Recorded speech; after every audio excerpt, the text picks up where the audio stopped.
An balma lamɛnnikɛlaw aw salamu alaikum aw tulo bɛ arajo Bamako 24 de kan na ka bɔ Mali kɔnɔ na minnu bɛ k'an lamɛn jamana fan o fan jamana kɔnɔ ni jamana kɔ kan k'aw bɛɛ lajɛlen fo ni k'aw koɲuman dɔn. Aw sɔgɔlen b'aw ka arajo Mandi la Bamako 24 min bɛ yen n'a bɛ kunnafoni latɛmɛ aw bɛɛ lajɛlen tɔgɔ la diɲɛ ma don o don a balimakɛ n'aw denkɛ Abdulaye Kulibali fɛ k'a sɔrɔ ɲɛmaaba n'i y'a sɔrɔ o bɛ tali kɛ Jɛjɛ Sare la ale bɛ ka baaraw bɛɛ lajɛlen jateminɛ k'aw fo ni k'aw koɲuman dɔn faso kɔnɔ ni faso kɔ kan. Dɔwɛrɛ t'aw ma k'aw sigi ni k'aw ka kunnafoni makɔnɔ kunnafoni ni dalilu don tiɲɛ ni Ala ye siran kan kunnafoni gɛrɛgɛrɛ anw sigilen filɛ kɛnɛ kan. O de kan ka bɛn bi kunnafoni lasutuma bi araba ye araba min na bɛnnen bɛ nazarasan kalo 11 na novembre kalo don bi y'o tile 23 ye ka bɛn 2022 san ma farafinkalo min bɛ yen n'i y'a sɔrɔ lasiri fɔlɔ ye an baladan k'a fɔ bi y'o tile 28 ye jate la san kalo 4 na don hejira san 1444 san don dugawu de bi kɛ Ala ka ɲɛ ka d'an ma. Bakurumba fɔla bi kunnafoniw filɛ k'aw ladɔn ka fɔ an ka cɛfɔ ni kan bɛn o ministre ale taara kidalikaw fɛ yen ɲɔgɔn ye dɔw kɔnɛ na o ko kɛra cogo la kunnafoni ye ɲɛfɔli kow la an ka jamana kɔnɛ na baarabila sɛbɛn dɔw olu kɔni bilalen bɛ sen kan min ye ka dɔn k'a fɔ kiiri tigilama olu y'a yira k'a fɔ kalo tile 29 olu bɛna taa baarabila an ka jamana kɔnɛ na kunnafoni ye ɲɛfɔli kow la o waati kelen kɔnɔ lakɔli karamɔgɔlakaw olu yɛrɛ ye baarabila sɛbɛn k'o da i ka dɔn k'a fɔ gouvernement ka tabali kɛ ka yira ka fulu yɛrɛ bɛna taa baarabila la kalo nata in kɔnɔ na kunnafoni ye ɲɛfɔli kow la ka taa se bi Wagner n'i y'a sɔrɔ Rusila jamana ye olu ka i ka dɔn k'a fɔ jamana kɛlɛkɛcɛ minnu b'an ka jamana kɔnɔ k'o sangelen dafara o ko bɛ tigɛ la kunnafoni ye ɲɛfɔli kow la ninnu de bɛna kɛ kunnafoni kumaba ye bi k'a fara kunnafoni wɛrɛw bɛna fara na lasɔn balimakɛ n'aw denkɛ Abdulaye Kulibali Ala k'a ɲɛ k'a d'an ma kunnafoni an b'a daminɛ k'a lɔn k'a fɔ an ka jamana kɔnɔ na ministre bɛ yen n'o ka baara ɲɛsinnen bɛ cɛfɔ ni kan bɛɛ ma o ministre n'i y'a sɔrɔ Ismail Wage ale ye tamato ta ka taa Kidal kabini dɛnɛn don o tama tɛ dɔwɛrɛ ye dɛ ka taa ye kɛnɛ kan sigikafɔ minnu bɛ sen na basigi ni lafiya min n'i y'a sɔrɔ jamana kɔnɔ na bi ni bɛɛ lajɛlen bɛ k'o kuma ta ni k'o kɛ sanfɛko ye o bɛ se ka yakubaya cogo min na a taama in sen fɛ a yirala k'a fɔ k'an ka jamana kɔnɔ na wulikɛjɔ minnu bɛ sen na n'o ye basigi lafiya kama ye ko ni Ala sɔnna ma nin taama ninnu minnu bɛ hukumu kɔnɔ na ko don nataw kɔnɔ a bɛna kɛ sababu ye basigi lafiya ka se k'o lasabati kidalikaw fɛ yɛrɛ ni Ala sɔnna ma min ye ka dɔn k'a fɔ an ka komisiyɔn n'o ye ORTM ye o jabala ka se k'o baaraw yakubaya Kidal marabolo kɔnɔ na k'o baaraw bɛna sigi sen kan an bɛ dugawu kɛ a bɛ ka fɔ cogo min na fɛn min da ka da ka jamana na yarabi Ala ka kɛ ten n'an bɔra ye an baladan k'a fɔ an ka jamana kɔnɔ na min ye ka dɔn k'a fɔ cikɛlaw olu faralen bɛ ɲɔgɔn kan nin waati na malo sɛnɛko yɛrɛ a bɛ se ka yakubaya cogo min na nin ye faraɲɔgɔnba min ni maa bɛ se ka fɔ cikɛlaw yɛrɛ maa bɛ se ka fɔ ko nin ɲɛnɛ faraɲɔgɔn yɛrɛ tun ka deli ka k'u fɛ kulu fɛ o faraɲɔgɔn tɛ dɔwɛrɛ ye dɛ malo sɛnɛ yɛrɛ a bɛ se ka yakubaya cogo min na gɛlɛya minnu bɛ ka dɔn k'a fɔ malo sɛnɛ yɛrɛ hukumu kɔnɔ na ani nɔgɔyada minnu bɛ yen olu bɛɛ lajɛlen bɛ se ka ta cogo min na ni k'a kɛ ci ye kulu in ka taama bɔ hukumu kɔnɔ na k'a daminɛ ɲɔnɔ marabolo kɔnɔ na Masina Bangininda Selenge ka taa se Sandoro ani Karanela ninnu bɛɛ lajɛlen malo sɛnɛnaw faralen bɛ ɲɔgɔn kan kɛ kuluba kelen u tun nana la ɲini kɛ jamana ɲɛmaaw fɛ sɛnɛ daminɛtɔ la nɔgɔko n'o ye angɛrɛ ye o waati y'a sɔrɔ jamana tun y'a yira k'a fɔ k'u bɛna farafin nɔgɔ de di u nana yira ministre la k'a fɔ ko o farafin nɔgɔ ko n'a dira o waati k'a bɛ kɛ gɛlɛya ye jamana ɲɛmaaw tun y'a lajɛ k'a fɔ ni Ala sɔnna ma n'o don o tuma angɛrɛ min bɛ yen n'o y'u kɛ laɲini ye ka se k'o lasabati n'a ma ɲɛ sɛnɛw banna tiɲɛ don o ye ɲinini min kɛ ni ɲinini n'a kɛra angɛrɛ ye u ka n'o foli kɛ ani gɛlɛya min b'u la bi cikɛla bɛɛ lajɛlen tɔgɔ la gɛlɛya min bɛ cikɛlaw la ka n'o kuma fɔ jamana ɲɛmaaw ka se ka labɛn wɛrɛ kɛ cikɛlaw bɛ se ka lafiya cogo min na taama in b'o hukumu de kɔnɔ na a taama ɲɛmaa o bɛ délégué général bolo kɛrɛnkɛrɛnnenya n'i y'a sɔrɔ o bɛ tali kɛ Samba Yatara ka bɔ Masina marabolo kɔnɔ na Kolongo ka taa se délégué kɔrɔ min bɛ yen n'i y'a sɔrɔ ale bilal'o yɛrɛ nɔ na n'o ye Ablaye Ndaw ye ninnu bɛɛ lajɛlen bɛ taama in na ka fara maaba caman kan kuma kolomara tɛ dɔwɛrɛ bi u bɛ laɲini min na kɛrɛnkɛrɛnnenya malo sɛnɛ yɛrɛ a bɛ se ka yakubaya cogo min na gɛlɛya min bɛ cikɛlaw kan ka se k'o gɛlɛya furakɛ o ye taama kunbɛda an bɛ dugawu kɛ nin wulikɛjɔ minnu bɛ sen na Ala ka taama in bila sababa minɛ kɔnɔ na kɛrɛnkɛrɛnnenya sɛnɛ yɛrɛ gɛlɛya minnu bɛ malo sɛnɛnaw kan o gɛlɛya bɛ se ka ban cogo min na an bɛ dugawu kɛ Ala ka kɛ ten n'an bɔra yen an b'a lɔn k'a fɔ Mali jamana ɲɛmaaw olu ye ka dɔn k'a fɔ laseli kɛ o laseli tɛ dɔwɛrɛ ye k'a yira k'a fɔ Faransi jamana u ka baaraɲɔgɔnya sira fɛn fɛn bɛ yen n'i y'a sɔrɔ u tun bɛ ka dɔn k'a fɔ Mali kɔnɔ la yan fɛn min ye nafoloko sira ye k'a fɔ ko o kɔni de bɛ bɔ ka se k'u to yan k'o sɔrɔ kɛ gɛlɛya min n'i y'a sɔrɔ donna Mali jamana kɛrɛnkɛrɛnnen n'o ni Faransi jamana ni ɲɔgɔn cɛ n'a yirala k'a fɔ ko Faransi jamana kɔni k'olu de b'a la ka gɛlɛya ta ka ɲɛsin an ka jamana ma sira bɛɛ lajɛlen fɛ o kumakanw sabatilen kɔfɛ n'a ye Faransi jamana n'ale gɛnna ka bɔ an ka jamana kan Faransi tun y'a yira k'a fɔ olu ka laseliw la k'u b'u to yen hali n'a sɔrɔ u ti yan u kɛ jɛɲɔgɔnya sira minnu bɛ kɛrɛnkɛrɛnnen o dɔ ye ka dɔn k'a fɔ kɛnyɛrɛye cakɛda u bɛ ka dɛmɛya minnu ta ka ɲɛsin u ma k'o nafolo bɛ se ka ci o min kɛra an ka jamana ma ɲɛmɔgɔ yɛrɛ k'a fɔ n tɛ sogo fɛ nka ne bɛ buru su a naji la k'o tɛ kɛ cogo si kelen na u bɛ fɛn min fɔ Faransi jamana o fɛn fɛn bɛ kɛ ka ɲɛsin an ka jamana k'u ti jɛn n'a ye dɔrɔmɛ kelen a tɛna sira si fɛ ka don an ka jamana kɔnɔ na kuma kolomara cɛ dɔrɛ be u be se ka kɛ jamana wɛrɛ de ni an ka jamana kɔnɔ na tɔnw ni ɲɔgɔn cɛ walima jɛnɛya siraw la nka faransi jamana kɔni k'a fɔ k'a be bɔ yen ka na an ka jamana kɔnɔ k'u ti jɛn n'a ye an b'a lɔda k'a fɔ jamana ɲɛmaw y'o bataki kɛ kuma kolomara cɛ dɔrɛ be faransi n'a ma ye u t'an ka jamana kɔnɔ na bɛnɲɔgɔnya tɛ u ka foyi ti don an ka jamana kɔnɔ na k'a fɔ k'u bena kɛ i ka dɔ k'a fɔ ɲɔgɔn dɛmɛ ka ɲɛ sima wɛrɛ ma k'u ti jɛn n'a ye an bɛ dugawu kɛ fɛn min da ka da an ka jamana na basigi lafiyala ka mali bilo sira kan n'an bɔra ye an b'a lɔda k'a fɔ kere tigilamaw kɛrɛnnena olu ka lafasalijɛkulu samu ni silima y'u tɛgɛ di ɲɔgɔn ma ka taa sɛbɛnfura dɔ ka t'o da k'a yira k'a fɔ ni ala sɔnnama kalo in tile 29 yɛrɛ olu be taa baarabila la fɔɔ ka taa se kalo nata ye o tile 3 ma a kun ye fɛn jumɛn de ye min ye kiri tigilamaw kɛrɛnnena u ka lafasali tɔn o maa dɔ n'i y'a sɔrɔ bɛ tali kɛ musa dirisa gindo la ale b'a ɲɛ fɔ an ye an ka lamɛn. An ye sɛbɛn dɔ bila n'an b'a fɔ ma ko préavis de grève samu ni silima n'o y'an ka jɔkulu 2 ye minnu bɛ kuma sariyatigɛlaw tɔgɔ la n'a bɛ fɔ ma ko magistraw. O fɛn na an y'a bila conformément à nos statuts an ka sɛbɛn dɔw bɛ yen nɔ an y'an basé olu kan ka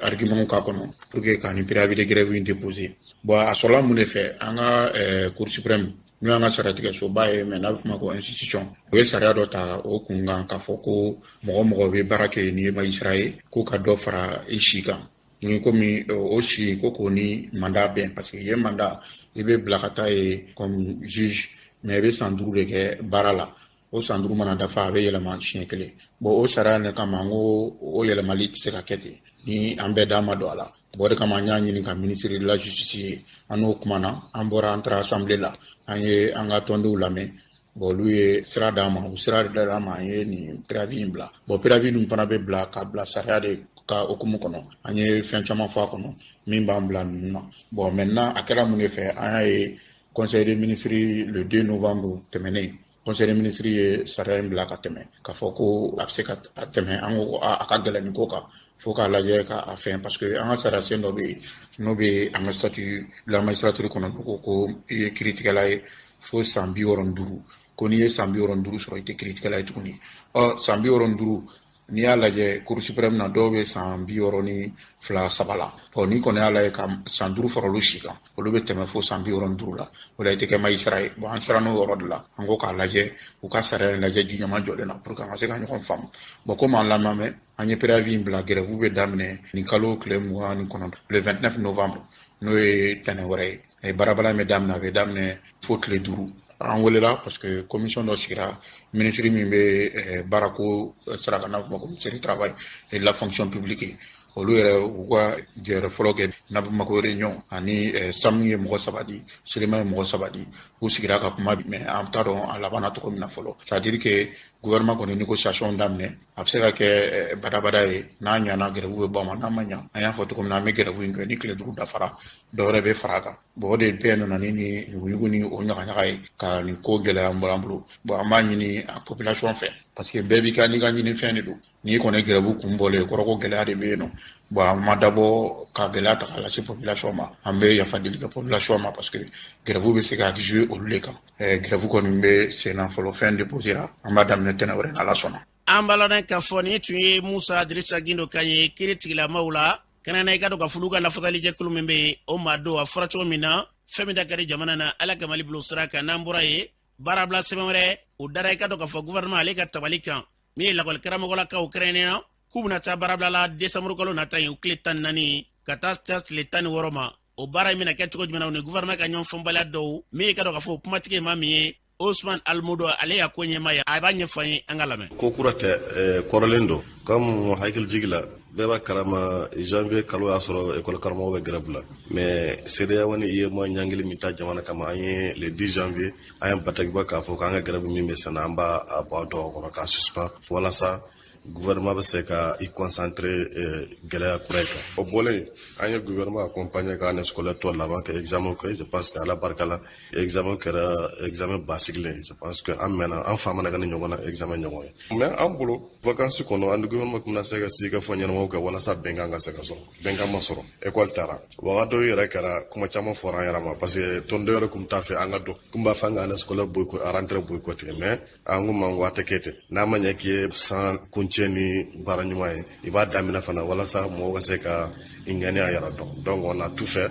pour que mɔgɔw ka se ka sabali an ka rentrée scolaire kɛ rentrée kɛra kalo 1 pratiquement an bɔ kalo 2nan la fɛn tɛ ka bɔ donc an y'a laɲini walasa k'an ka se ka laɲini kɔrɔ ye ka bila sen ka tuguni donc sɛbɛn min bilala kunu o sɛbɛn laɲini fila t'a la kelen dɔrɔn de b'a kɔnɔ an ka article 39 a bɛ se ka waleya cogo min na o de laɲini bɛ a kɔnɔ wa grève fana bɛ daminɛ décembre kalo tile 14 ka taa bila tile 16 la an kɔni se ka fɔ an bɛ ka min ɲini a ma ca wariko kunda maintenant an ŋaniya an bɛ se ka question de volonté don parce que gouvernement ye n'i ye article 39 b'a fɔ cogo min na farankan de kɛra statut farankan min kɛra a ma kɛ prime na a kɛra grille de kan donc normalement da farankan bɛ o farankan kalan kan ka di école karamɔgɔ ma a kan ka du kɛ grille la grille kura de kan ka dilan ka di olu ma mais gouvernement ka argument an se ka fɔ fɛn fɛn kɛ u ka argument ye min ye tiɲɛ don u bɛ wariko fɔ mais u ti sinsin wariko kɛ kosɛbɛ u b'u sinsin minɛ k'a fɔ ko ndu y'a di an ma ko baarakɛla tɔ fana bɛ wuli donc grille kura mana di école karamɔgɔ ma tɔ fana bɛ wuli ko ka harmoniser ko ka olu fana ta da ka ɲɛnɛ école karamɔgɔ ye o du ka argument kosɛbɛ donc o de kama an tɛ ka se ka ɲɔgɔn ye o hukumu kɔnɔ olu kun ye prime dɔ fɔ prime dɔ bɛ école karamɔgɔ b'a fɔ ma ko prime spéciale de responsabilité bon ne mɔgɔ y'a kɛ a bɛna kɛ mɔgɔ ɲɛna ko wariba de don mais an b'a daminɛ catégorie ta 6,2 de u kun ko fɔlɔ u kun bɛ 10% sigiyɔrɔma kɛmɛ sigida o bɛ 10 fara kan kɔfɛ u tila ka na k'u b'a kɛ 15 ye kɔfɛ u tila ka na k'u b'a kɛ 20 ye mais o bɛɛ n'i y'a lajɛ a wari bɛɛ fara ɲɔgɔn kan école karamɔgɔ min ka niveau ka ca nin bɛɛ professeur principal o faranga tɛ se ka tɛmɛ 2,000 kan an ko aw ye an nana sɔrɔ an ye kɛlɛ dɔ de kɛ ka hakɛ dɔ sɔrɔ a kɛlɛ bɛɛ bɔra kalama a daminɛ 2016 fo ka na kuncɛ 2018 ani 2019 ka fɛn dɔ sɔrɔ école karamɔgɔ aw nana a ko aw b'o minɛ mais a b'a minɛ aw tɛ ka fɛn fana proposer mɔgɔw ye min bɛ se ka mɔgɔw fana nisɔnwasa o de kama se ka fɔ fɛn kɛra an ma se ka bɛn a la an b'a lɔn k'a fɔ ni tun ye Usman Almudu ni Tuyali Kaɲe ye a fɔra cogo na an bɛ dugawu kɛ ala k'a bila bɛnɲɔgɔnya minɛ kɔnɔ n'an bɔra ye siraban kasara dɔ kɛra Yirimajɔ poskɔrɔ la kunungo Siri Kulubali ale taara kɛnɛ kan ka ɲininkali kɛ baara in kɛra kɛcogo jumɛn na a ye ɲininkali kɛ maa dɔw la olu b'u ka cira di an k'u lamɛn ne tɔgɔ Segu Danbele remorque kararandi tigi de tan quoi donc fana kararandi dɔ tan sa donc o nana sɔrɔ mototigi jɔ bɛ mɔbilitigi kɔfɛ quoi donc a y'o tan quoi remorque tigi ta la o taara o minɛ cɛgɛna de sa pasera mɔgɔ 3 de ma kararantigi 2 ni mototigi 1 ne tɔgɔ Vie Konate accident ye ne sɔrɔ ne jɔlen tun bɛ yan yɔrɔ la an tun bɛ ka kasinen de sa ni kasinen sa dɔrɔn b'a la mina kuma min na dɔrɔn remorque dɔ bɔra kɔfɛ ka na kararantigi dɔ gosi o kararantigi tilara ka dɔn gosi dɔ nana ka na ne fana gosi ka ne don mobili dɔ jɔlen la mobili dɔ fana tun bɛ ne ɲɛfɛ ne jɔlen mo mobili de kɔfɛ ka n ka sanni kɛ donc a nana don ne la ten ka ne ka moto yɔrɔ bɛɛ fɛngɛ yan yɔrɔ k'a daminɛ sen yan yɔrɔ la ka jigin a bɛɛ de fɛngɛlen de don mobilitigi yɛrɛ ma sɔrɔ yɛrɛ dɔw ko sa k'a yira ko cɛkɛni na bon an yɛrɛ tɛ fɛn kalama o la an kɔni ma ye a ka ca heure 1 ye an dalen bɛ yan e bɛ miiri ka kɛ mun bon nin kɔni ye adamadenw yɛrɛ ka faamuyabaliya ye parce que ni accident kɛra mɔgɔ bɛɛ kan k'i occupé a la ne kɔni y'a faamuya ka ko ye mais ni mɔgɔ si mako tɛ foyi la a ma nɔgɔn quoi parce que a kɛra mun na an tɛ se ka wuli ka bɔ ni ka taa donc mɔgɔ minnu bɛ olu kan k'u hakili to a la kɔlɔlɔ ye mɔgɔ 3 bɛɛ sɔrɔ fo ka se mɔgɔ 4 yɛrɛ ma ne yan yɔrɔ bɛɛ jogilen de don dɛ kararantigi fana bolokala ninnu bɛɛ jogilen de don mɔgɔ ka bon dɔɔni dɔrɔn o ni mɔgɔ k'u hakili to u yɛrɛ la dɔrɔn a banna ni tun ye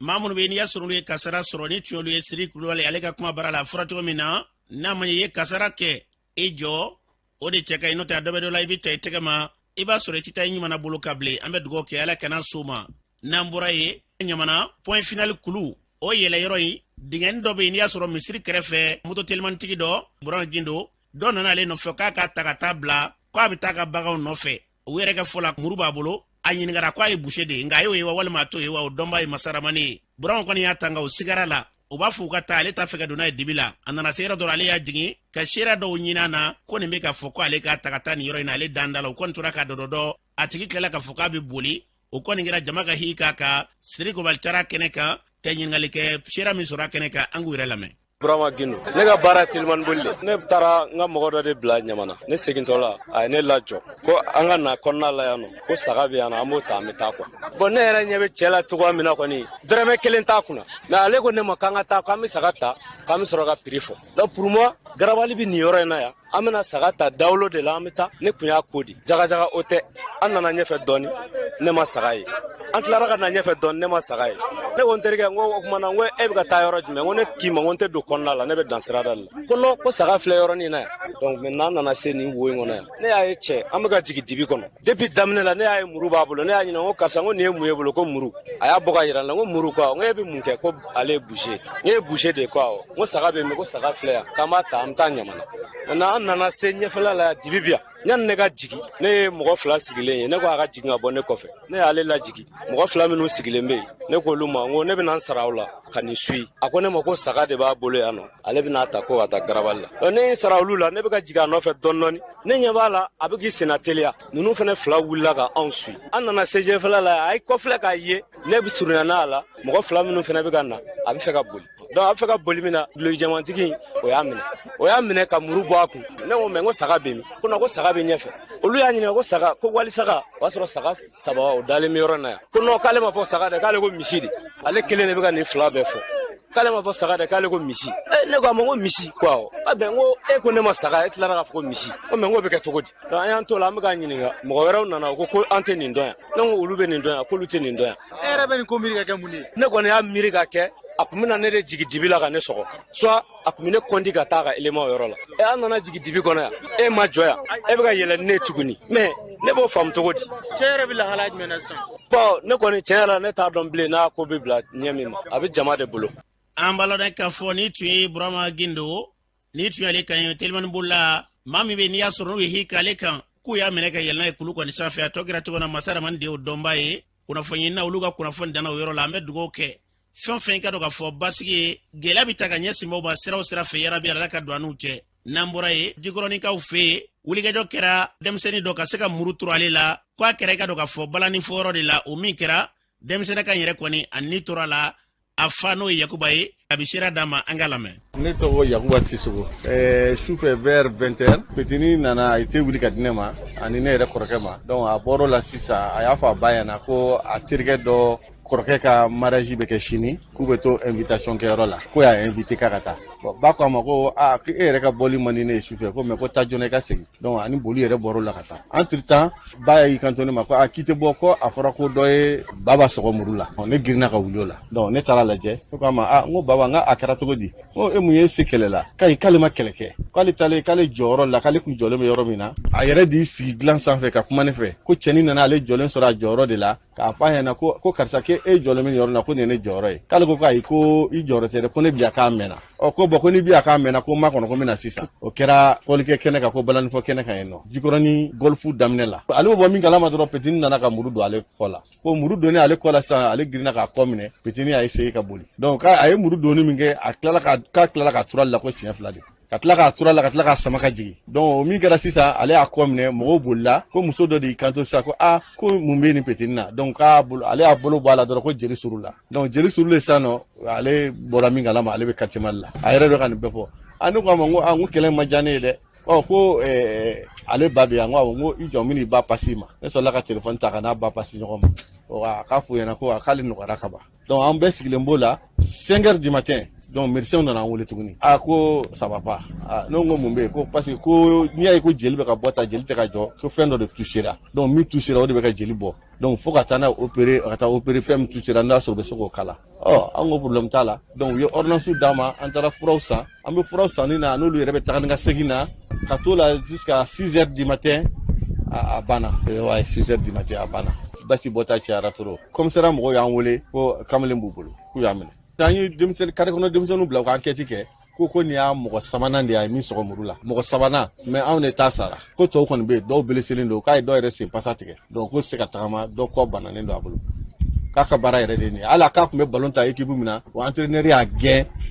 criminel de la k'a parce que k'a bɛ mɔgɔw sɔgɔ muru la an b'a lɔn k'a fɔ ni tun ye Yakuba Sisoko ni tun y'ale kan ye min bɛ yen n'i y'a sɔrɔ n'o kasara nin na jikɔrɔni o fa a fɔra cogo min an bɛ dugawu kɛ nin n'a ɲɔgɔnna fɛn fɛn bɛ yarabi Ala k'u bɔ an senkɔrɔ n'an bɔra ye yɛrɛ wolo olu ye bɔliba dɔ kɛ kununko dɔ yɛrɛ tɛ dɛ k'a yira k'a fɔ wulikajɔw bɛ sen n'ale bɛ o bɛ fɛn min fɔ bɛɛ ka fara ɲɔgɔn kan ka se ka basigi lafiya an bɛ k'o kuma min fɔ k'o sama fo ka s'a dan na Adama Jara ni bɛɛ ka ma bɛn le cerveau a ye kuma ta kɛnɛ kan a ye kuma min fɔ o filɛ wagati dɔ sera bi an k'an tigɛ di ɲɔgɔn ma donc force du changement an ka ɲɔgɔn sɔrɔ pour que an ye kɛlɛba min daminɛ k'a tɔni lase donc o de kɔni wele bɛ ne bolo ka di bɛɛ ma parce que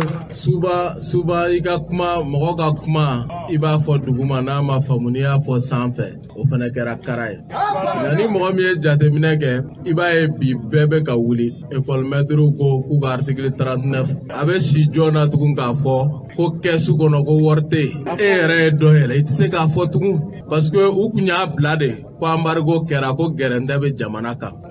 n'i ye tamasiyɛn yira a ye mɔgɔw welela k'u ka hakɛ laɲini i tɛ se ka fɛn fɔ dɔgɔtɔrɔw welela juge wulila bɛɛ wulila k'u ka hakɛ ɲini e bɛ se ka mun fɔ sisan an kun siranna ni kɔlɔlɔ caman de ɲɛ an ye lasɔmini kɛ parce que souvent n'i tigɛ ɲɛsin tile ma min tɛ fɛ k'a faamu o bɛ tigɛ kɔni de lajɛ or en toute sincérité i bɛ se ka kɛ denyɛrɛnin fɛ quoi mais n'i kɛra fɛ ka tɛmɛ a bangebaa kan walahi suya bɛ bange i la donc pour nous halisa an k'an tigɛ di ɲɔgɔn ma ka jamana in kumabɔ pour an ye kɛlɛba min kɛ bi ni farafinna bɛɛ jigi b'an kan a kana na kɛ jigi waro ye ne kɔni b'a jigiya ko an bɛ sebaaya sɔrɔ walahi ne dalen don la ala ka dɛmɛ kɔnɔ ni ala sɔnna ma an bɛ sebaaya sɔrɔ ala k'an dɛmɛ donc halisa ala k'an dɛmɛ an ka se ka fara ɲɔgɔn kan sabati ɲɔgɔn faamu ka na samasamaw ka bɔ yen minnu bɛ fili la ka dugawu k'u ye ala k'u tuubi u ka segin kɔ an k'an tigɛ di ɲɔgɔn ma parce que mɔgɔ fili sununkun tɛ yen quoi mɔgɔ fili sununkun tɛ yen nka o fana kuma ye tiɲɛ ye an tɛ se k'i tigɛ minɛ ka bɔ baara kɔnɔ k'i tuubira dɔrɔn k'i bila alimamiya la dɛ o tɛ se ka kɛ dɛ o kɔni o tɛ se ka kɛ an b'o tiɲɛ fɔ ɲɔgɔn ye tuubi bɛ daga ye tiɲɛ ye mais i jɔyɔrɔ bɛ misiri kɔnɔ o fana ye tiɲɛ ye sinon ni mɔgɔw ma ɲugu alimamiya la u bɛ ɲugu silamɛya la donc ni minnu tuubira u bisimila u place bɛ yen nka u ka ɲɛmaaya to en toute sincérité force du changement bolo. Certes, on est tous d'accord pour le changement, mais il faut reconnaître que le changement aussi est porté par des hommes du changement. Ça, c'est extrêmement important. Ambaloden ka foni tu adama jara ben le cerveau kanye yere wolo mawluka kunungo franyonga langa ko koni usma kasa do bula utunga nga boliba do kunga ke tratado ko boliba bora ma ko ma benuma uya foto mina jamana imbasi lafia bina sera me fele kamali blo sera kanambura e parti politique be na bele ko parti libre pour l'Afrique ni asoro o nyema e Seydou Jawara Martin ale pana CNTB ko wuli ga jamu nga ke ko foko ka bla jetemene de mine konana Seydou Jawara Martin kuma mfo fle. Maintenant, jamana be situation na ni wakati na komi obiba kalama ka fo à chaque actualité particulièrement pour l'Afrique en me boa manga point de vue di jamana tabulu la. Maintenant nga kuma na buli fin demando de kan a folo o jume o CNT. Maintenant me conseil me di président Malik Diaouma no ye CNT président o e ka fo aka koloshi c'est un militaire parce que amo fo ka da mun kan. I ba don loi do be non loi mun be se ka jamana do ne transition kama. Aka koloshi olu voter la parce que ni transition takalaje CNT be siki wagati mun na mɔgɔ caman donna kɔnɔ an bɛ se ka fɔ piège b'a kɔnɔ parce que u bɛ ɲɔgɔn ye ka kuma u bɛ se ka na ni projet dɔw ye minnu bɛ se ka jamana yɛrɛ bila gɛlɛya kɔnɔ barisa n'i y'a lajɛ transition daminɛ ni bi cɛ an ka colonel duuru minnu jɛra ka fara ɲɔgɔn kan k'u tɛgɛ di ɲɔgɔn ma ka se ka fanga la bi a colonel duuru u ye wariw refuser u banna wariw la u banna nanzaraw ka wari la u banna hali Mali commerçants ni opérateurs économiques caman ka wari la tout ça là c'était pour que ka se ka jamana bila ligne droite kan maintenant an kɛlen don k'a kɔlɔsi sisan komi o ma se ka sɔrɔsiw ma se ka sɔrɔ k'u la bi maintenant u nana don ni sira wɛrɛw ye sisan projet de loi caman bɛ yen nɔ minnu bɛ se ka na ni transition yɛrɛ bila difficulté kɔnɔna la fo ka na se transition yɛrɛ bɛ se ka bi an t'a deli o la maintenant an b'a fɔ colonel Maki Diaw ɲɛna maintenant loi minnu bɛ yen k'a fɔ ko wariko loi don a k'a to yen parce que an ma wari min ta ko daminɛ na n'aw ka b'o ta ni sara ye a bɛ se ka jamanadenw na révolter aw kama parce que waati min n'an b'a kɔnɔ bi gɛlɛya caman de bɛ yen. Maintenant, vous avez dit aussi qu'il faut refondation. Amna barako de kan. Niko refondation. Fɛn damadɔ bɛ yen nɔ a mago b'o la, a mago bɛ temps na wagati, a mago bɛ gɛlɛyaw la, a mago bɛ courage la, a mago bɛ engagement ni détermination na. Niko ko refondation, a mago bɛ nafolo la, nafolo min n'o ye jamana yɛrɛ ka nafolo ye ka jamana lajɔ. A mago bɛ mun na tuguni niko refondation. Nanzara minnu bɛ yen nɔ n'olu tun donnen don an hakili cɛ k'i ban olu ka nafolo la pour que jamana ka se k'a yɛrɛ lasɔrɔ. Maintenant, o refondation baara bɛ yen nɔ bi. A bɛ taa n'a ye de pour que an ka se ka bɔ o kɔnɔna la. Déjà gɛlɛya bɛ mɔgɔw kan mais an bɛ min proposer o ye k'a fɔ Mali région 20 don sisan 1 milliard ka don malo ni tulu ni ɲɔ la ka taa bila an ka entrepôt ba minnu tun bɛ yen nɔ n'o ye OPAM ye n'o ye entrepôt ba ninnu ye minɛnw bɛ se ka nɔgɔya cogo min na jamana ma jamana yɛrɛ ka 20 milliards labɔ ka 1 milliard don balo la k'a di région bɛɛ ma nɔgɔya la ni mɔgɔ bɛ malo la a bɛ taa prix min na a ka di ma o prix la tulu bɛ ten sukaro bɛ ten moi je crois que avec ça jamana b'o gɛlɛya kɔnɔ o ye parti maire ka projet k'a ɲɛfɔ aw ɲɛna. An baloden ka fɔ ni tu ye Seydou Jawara Martin ni tu ale ka ɲɛ parti limer o ɲɛma don a fɔra cogo min na min da ka d'an ka jamana na ala ka kɛ ten n'an bɔra ye parti politique bɛ yen n'a bɛ ko PSDA i y'a sɔrɔ o ɲɛma ye Ismail Sako ye ale ye ɲɛfɔli kɛ Wagner u ka san kelen min kɛra an ka jamana kɔnɔ na a san kelen kun kan ale ye jateminɛ kɛ ni ka se ka ɲɛfɔli kɛ kunnafonilaw ɲɛkɔrɔ Ismail Sako ye kuma min fɔ o filɛ. bi Wagner saralen don an bɛ se ka fɔ an ka CFA miliyari 6 kalo kalo u nalen san kelen ɲina u ye mun kɛ u yɛrɛ tila fan kelen dilen don Assimi Goïta ka sécurité personnelle ma Katini Kuluba cɛ sɔrɔdasi min don Assimi Goïta ko cɛkisɛ don mais a ka cɛkisɛya la fo mercenaires de ka na a lakana a yɛrɛ ka jamana kɔnɔ parce que Assimi Goïta ma da a yɛrɛ ka cɛdenw na a yɛrɛ ma da a yɛrɛ la fana o Wagner fan kelen n'an ka faamaw an ka sɔrɔdasiw kelen don ka taa terroriste kɛlɛ an ka jamana kɔnɔ o terroriste kɛlɛ hukumu kɔnɔna la jamanadenw minnu bɛ centre mara kɔnɔ ka taa Segu wulakɔnɔla ni Mopti Bajangara ninnu ni Koro ni Bangas an ka jamanaden caman bɛ yen o y'a jira k'a fɔ ko Wagner bɛ ka dankari kɛ jamana sariya kan n'u tɛ ka droit de l'homme respecté n'u yɛrɛ bɛ baga civil ma minnu tɛ djihadistes ye n'u donna dugu kɔnɔ u tɛ maa bɔ maa la o bɛ kisɛ don fan bɛɛ fɛ Mauritanie ni Mali frontière la maa minnu sara a yira la ko Wagner nɔ yira la an ka kɔrɔnfɛ yan fan fɛ a yira la ko Wagner taara yen mais a dɛsɛra f'a bolila ka bɔ yen ka na centre la tuma dɔ la a bɛ centre la tuma dɔ la a bɛ nord la ka Wagner de to Mali kɔnɔ k'u taara Kati bombarder Assimi tile la donc Wagner ɲɛci ma yira ma ye Wagner de tile la an y'a ye k'a fɔ an ka gouverneur nord la ko Obi dɔ jiginna yen o kɛra Wagner tile la donc san kelen Wagner ma se ka na ni lakana ye jamana kɔnɔ san kelen Wagner ma se ka jamanadenw hakili sigi san kelen kɔnɔ u ye jamanadenw ɲɛ sɔrɔ ka d'u kun san kelen kɔnɔ u bɛ ka an ka musaka ta ka d'u ma k'a sɔrɔ u dɛsɛlen de don o musaka min bɛ ka d'u ma o tun bɛ se ka kɛ sababu ye ka sɛnɛkɛlaw ka engrais ko ɲɛnabɔ o musaka min bɛ ka di Wagner ma o tun bɛ se ka kɛ sababu ye ka kalandenw ekɔlidenw minnu bɛ grève la ka daminɛ sini na o tun bɛ kɛ sababu ye k'u ka musaka ko dɔ ɲɛnabɔ ka revendication ɲɛnabɔ musaka min bɛ ka d'u ma Wagner la o tun bɛ se ka kɛ sababu ye ka don balo kɔnɔ balo la ka jamanadenw ka gɛlɛya ka dɔ bɔ a la minɔgɔ ni kɔngɔ bɛ jamanadenw na lakana ma sabati an ka sɔrɔdasiw bɛ fanga kunna bi junte militaire bɛ Mali kunna bi u dɛsɛlen de don et Wagner n'u bɛɛ lajɛlen dɛsɛra a ma ɲini jamanadenw fɛ souveraineté nationale tɛ sɔrɔ ni tiɲɛ ma jamana jɔ a tɛ sɔrɔ ni wari min donna minɛn kɔnɔ sɔrɔdasi minɛnw na ni o ma yira jamanadenw na ni o tɛ ka don sɔrɔdasiw yɛrɛ la n'a bɛ ka di minnu kɛlen don ka jamana mara ni dictature de o ye Assimi Goïta n'a jɛɲɔgɔnw ye halisa an b'a ɲini jamanadenw fɛ an k'an tɛgɛ di ɲɔgɔn ma layidu min dira sɔrɔdasiw ma k'u ka fanga bila an k'an jija élection ka se ka organiser a kɛ waati la ninnu dɛsɛra cogo min na u ka taa ka jamana tɔ lafiya kɔnɔ min bɛ nalen u ka jamana jɔ tiɲɛ kan an balodan k'a fɔ ni tun ye Ismailo Sagoni tun ale ka ɲɛ ye a ka parti politique o y'i ka dɔn k'a fɔ PSDA ye an bɛ dugawu kɛ jamana in a basigi lafiya ala k'o sabati n'an bɔra ye parti politique bɛ yen n'a wele ko PCR o ɲɛma Ousmane Ben Fana Traoré ale ko Mali tiɲɛ don sɔrɔdasi minnu bɛ yen ko ni wari sɔrɔdasi minnu b'an ka jamana kɔnɔna na ko n'i y'a dan ale ma k'u ka bila ko dɔ kɛra a ye kuma min fɔ an ka lamɛn. Ani Côte d'Ivoire man ka kɛlɛ an kan ka nin ko ban an kan ka Côte d'Ivoire sɔrɔdasiw bila ko cogo so minnu bɛ fanga la bi sɔrɔdasiw de don ninnu fana ye sɔrɔdasiw de ye k'u tɔɲɔgɔnw de don n'i ye ko sama ka sama laban a bɛ kɛ mɔgɔ yɛrɛ t'a lajɛ bilen ko dɔ bɛ n'i y'a kɛ fɛnɛ i ɲɛna k'a bɛ dɔ de b'i la a bɛ dɔ de fara i kan mɔgɔ fana bɛ se ka se t'u ye ka ko dɔ dabila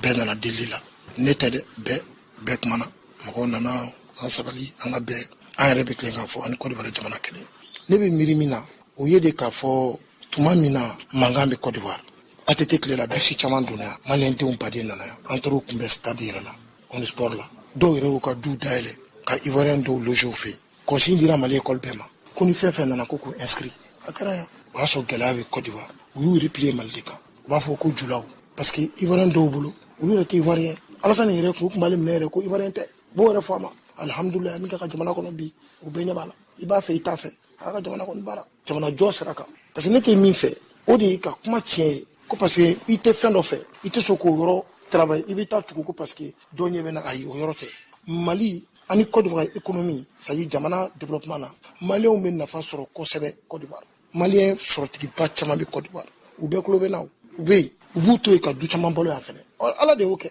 jamanaw cogo de don waati yɛlɛmaw de don waati bɛna gɛlɛya olu bɛ fɛ olu caman bolila ka na yan olu fana ka yɔrɔ tuma min na alhamdulilah sɔrɔ bɛ yen minnu bɛ dɔnkiliw yɛrɛ da i tɛ se ka stade ba yɛrɛ kɛ i ma tɛ ka concert baw yɛrɛ kɛ an bɛɛ ɲɛ b'o la bon n'u taara yen fɛnɛ alhamdulilah u bɛ sɔrɔ kɛ donc mɔgɔ miliyɔn caman de ka nafa bɛ bɔ la o kɔnɔ bon ne nana n da ka miiri ka mɔgɔ 40 damadɔ lajɛ ka ni sɔrɔ dɔ in lajɛ yan fɛ ne ko est ce que ni fila n'i y'a da ɲɔgɔn ma ne ko non kelen tɛ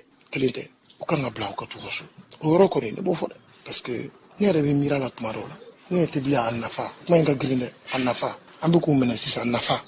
jumɛn b'a kɔnɔ sisan sɔrɔsiw bɛ anw bolo mais a bɛ ka mun de lase an ma sisan n'i ko Assimi nin k'u ma cɛya yɛrɛ u ma cɛya yira u bɛ faransi ambassadeurs gɛn yan a ma kɛ an bɛɛ ɲɛna u ma taa Nations Unies na ka kuma bɛɛ fɔ a ma kɛ bɛɛ ɲɛna donc o yɔrɔ kɔni tɛ ni kɔni tɛna an ka cɛya yɔrɔ kɔni yira an na parce que o yira la ko caman na kaban maliyɛnw yɛrɛ tɔgɔ sɔrɔ la diɲɛ kɔnɔ na ka fɔ ko Mali bɛ ka tiɲɛ fɔ ko Mali y'a damana jamana ye bi diɲɛ kɔnɔ an bɛ dɔw b'an ta nuna n'a ye fan bɛɛ ou bien an tulo t'a la donc ni ninnu gardeli o bɛ dɔ fara o kan wa ne ma dɔn ne kɔni président du PCR b'a ta fɔ ne ma dɔn la an bɛ min ɲini dɔrɔn u ka vraiment garantie soldat in u ka libérer u ka t'u ka so ne kɔni ka miirina de y'o ye n b'a fɔ fɛnɛ juguya kan tɛ foyi tɛ n b'a fɔ parce que o de bɛ n kɔnɔ o de ye miirina ta ye ni n bɛ Asimi nɔ la bi u tɛ si n b'u bila ka taga vraiment u ka u cɛɲɔgɔnw u k'u bila ka taa musow ni u denbayaw kɔrɔ. an baloden ka fɔ ni tun ye Usman Ben Fana Traoré kan ye fɛn fɛn bɛ ɲɔgɔnya ye kɛrɛnkɛrɛnnena jamana ninnu ni ɲɔgɔn cɛ an ka jamanaw ala k'an bila sira kan n'an bɔra ye Allemagne jamanaden dɔ n'i y'a sɔrɔ i père Ayo a yirala k'a fɔ o tunna an ka jamana kɔnɔ na o min kɛra maa caman bɛ k'i hakilila di baara in kɛra cogo jumɛn de la Usman Bari ale ye kuma min fɔ a sen fɛ o filɛ. an ye père Ayo ka tununi ko mɛn réseaux sociaux kan ne yɛrɛ ɲɛ a mɛn tiɲɛna a ye ne fari faga kosɛbɛ kosɛbɛ bari sabu don ne père Ayo dɔn n y'a dɔn centre foi et rencontre la hukumu kɔnɔ hukumu min bɛ tali kɛ diinɛw ka kumaɲɔgɔnya kɔnɔna na ni o ye kerecɛnya diinɛ ninnu ni wala yahudiya diinɛ tɛ an fɛ yan mɛn an ni olu an bɛ kumaɲɔgɔnyaw kɛ walasa bɛnw ani keleyaw ka sabati jamana kɔnɔna na o hukumu de kɔnɔ an ye ɲɔgɔn dɔn